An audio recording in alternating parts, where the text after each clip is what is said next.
Justo le hablábamos hace unos momentos del desastre que hay en materia de política pública de salud. No solamente hay desabasto de medicamentos, rompimiento de la cadena de distribución, desaparición de un seguro que funcionaba. Y bueno, pues ahora también habrá que agregar el subejercicio, sin dejar de lado pues la pésima gestión de la crisis del coronavirus. El Centro de Estudios Económicos del Sector Privado, el CESP, de Estudios Económicos del Sector Privado, pues también se manifiesta al respecto. Dice que la gestión de la salud y los resultados han sido deficientes, por lo que la IP, la iniciativa privada, considera urgente elaborar una estrategia permanente de salud por parte del gobierno. Vamos a platicar precisamente con el director del CESP, con Carlos Hurtado. ¿Cómo estás, Carlos? ¿Qué tal? Buenas tardes, Darío. Pues, ¿cómo ves lo que está pasando en el sector de la salud, el sector público de salud?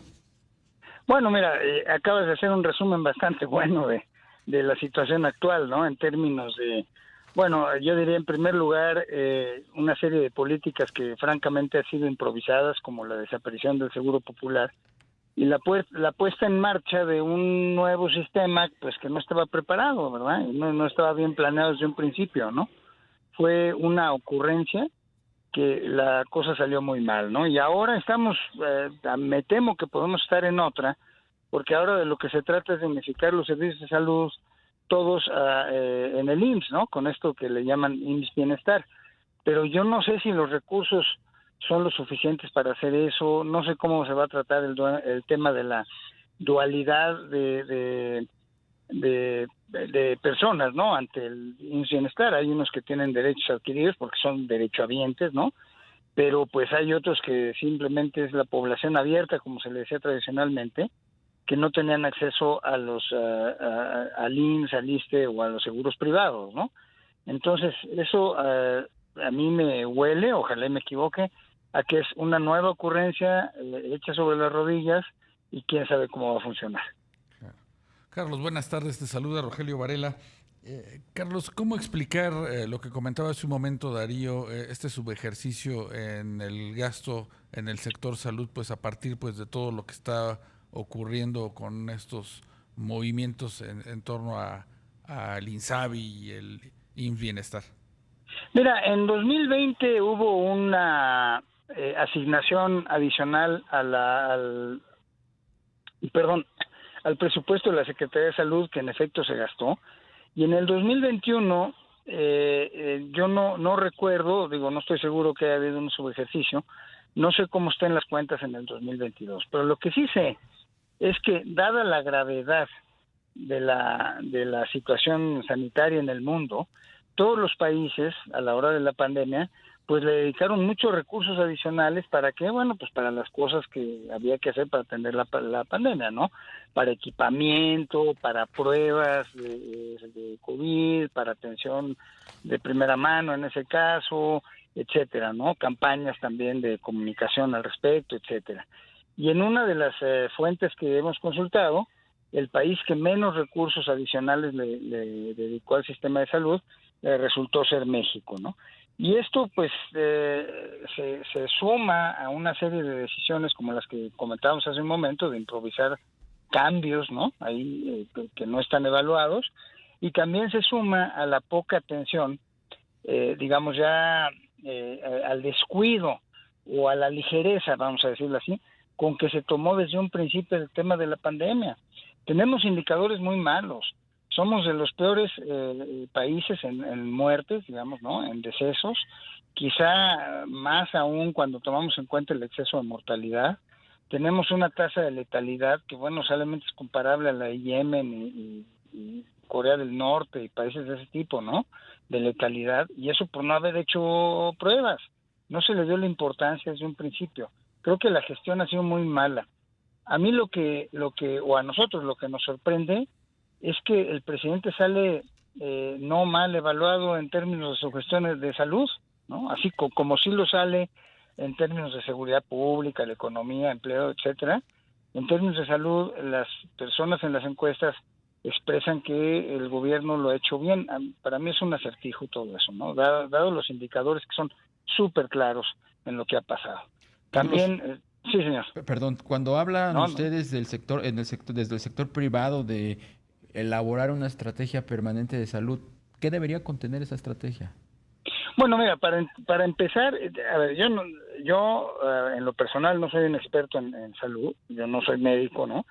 Pero, por ejemplo, me queda muy claro, uno de los primeros pasos me parece que debería haber, es arreglar un problema que claramente existe en el sector laboral.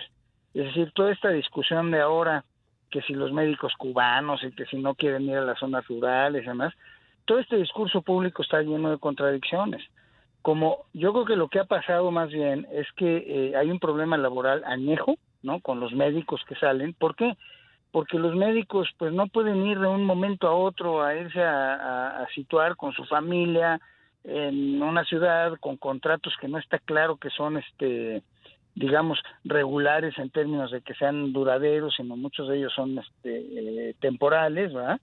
Y a lugares en donde en el sector rural, en donde el crimen domina, se sabe que domina claramente muchísimos de esos lugares, ¿no? Y por sueldos que son realmente paupérrimos, esa es la razón, ¿no? Entonces, en lugar de que el gobierno tome la decisión de arreglar ese problema claro que existe hace tiempo en el sector salud con los médicos, ¿verdad? Lo que hace es decir, bueno, voy a importar médicos de Cuba, por cierto, en condiciones similares o con algunas coincidencias con la esclavitud, ¿no? Viniendo de esos países. Entonces, se me hace una respuesta muy deficiente, ¿no? Además, en ese mismo punto, el presidente ha dicho que el problema es que no hay médicos en el sector rural y se contratan especialistas. Bueno, hasta yo sé, que no soy médico, que en el sector rural, en la mayoría de las localidades, pues lo que se necesita son clínicas generales con nivel de atención de primer nivel, en donde no hay el equipamiento para que trabajen los especialistas, ¿no? Entonces hay una serie de contradicciones en toda esta discusión del sector laboral, del empleo, en el sector salud. Claro. Yo Carlos, creo que por ahí podría empezar una buena estrategia. claro. Carlos, y el gasto en materia de salud como pues proporción del PIB, ¿en qué medida debería de pues ampliarse para pues cubrir todas estas carencias que tú nos mencionas en la parte laboral con los médicos, el equipamiento de hospitales y por supuesto llevar medicinas? Sí, bueno, ahí mira, la verdad es que yo no tengo la experiencia para saber cuánto es lo que debería subir el gasto en salud en México. Lo que sí sé es que el gasto, el problema es un poco distinto al aquel de educación, ¿no? En educación, las recomendaciones generales, digamos de la OCDE, por ejemplo, para México, es que sí hay un problema de deficiencia en el gasto, en el monto de gasto, digamos, asignado al sector de educación, pero lo que ellos sugieren es primero arreglar los fuertes problemas que hay en el sector de educación y luego asignarle más gasto, porque si no es tirarlo a la basura. Yo creo que en el sector salud no estamos así. Yo creo que el sector salud tiene una mucho mejor gestión que se puede arreglar con recursos adicionales, digamos, en todo lo que mencionaste, ¿no? En equipamiento, en simplemente equipamiento muy primario, en gasas, en hospitales de primer y de segundo nivel Sí. y hasta de tercer nivel, etcétera. Ahora, un monto de esos no te lo podría dar en este momento. Pues Carlos Hurtado, director general del Centro de Estudios Económicos del Sector Privado, es un gusto platicar contigo. Gracias por estos minutos. Para mí siempre es un gusto participar con